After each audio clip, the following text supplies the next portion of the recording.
In this last few weeks of May and the beginning of June, in Illinois, we've had an outbreak of sore throats. Whether the sore throat infection is from strep throat or just another bacteria, doesn't matter. What it's proven is that it's hitting hard, hitting fast, and making people really sick without the usual 7 days of symptoms beforehand. So I wanted to talk about strep throat. This is a diagram of what you might see in case you look in the mirror and see the back of your throat. This here is the uvula. That's just a soft tissue structure that has nothing to do with tonsils. Usually tonsils are located right here in the arches.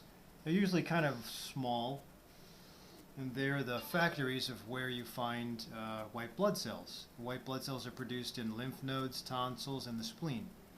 Also in the bone marrow, but when you have an infection of the throat, the back of the throat, the sinuses, or the ears, the tonsils are called on to enlarge, produce a lot of white blood cells, and also act like a screen to prevent infection from spreading downward to the heart.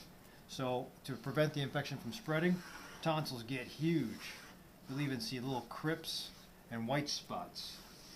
A problem will occur if the tonsils get too big, if they start to kiss, if they start to touch in the center. Then that does provide some problems in that it can block up an airway. So for those cases, we don't necessarily rush in to have patients get the tonsils cut out. We give a steroid to bring the swelling back down. Steroids will bring swelling down. It's aggressive, and there are side effects with steroids, but there are side effects from not being able to breathe either. So the risk versus the benefits is worth the risk, because the benefits are great. Getting down to the point of being able to breathe and having no pain with swallowing, you won't get dehydrated. So sometimes we'll see the tonsils here swollen and red. Sometimes you might notice even this is red, the uvula. It doesn't matter if it's strep or if it's not strep. If it's that bad, then we have to usually start antibiotics. There's a diagnosis when we don't have strep, it's just a large tonsil called necrotizing tonsillitis, and that's just when it gets so big that it starts to cause bad dead bacteria on the inside, causing an irritation requiring antibiotics. So regardless of the reason, if it's this bad, you have to worry about airway. You also have to worry about being able to drink. So that's why it's important for us to turn this around quick. The other things to also keep in mind is that the tonsils, when you go to a doctor's office and they do a rapid strep test, will usually like to get and swab. We want to swab the tonsil and then see if the bacteria, if there's enough bacteria on it, and we run the test, it'll be positive. But in some cases, when you have somebody who's really got a big gag reflex, sometimes we'll kind of just jab it and then run the test. And if you jab any other place, you might not get enough bacteria on there and you'll have a negative test. So the rapid test, which takes about 15 minutes, and even the culture is the gold standard, but that takes 3 days. But both of those tests, if you just swab up here, if somebody does a mistake of swabbing the throat, or if we swab and then the gag reflex comes on, we can't get anything, you'll have a negative test. So this is not foolproof. To get the swab is not foolproof. It always depends on who's swabbing. So I usually will go towards just the physical exam, the history. If there's enough people in the community that are sick and you come in with the same symptoms as the community, I would usually treat anyway.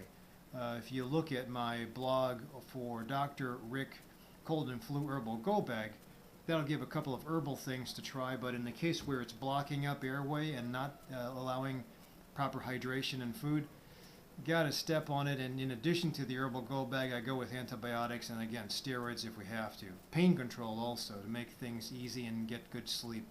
So that's a typical thing.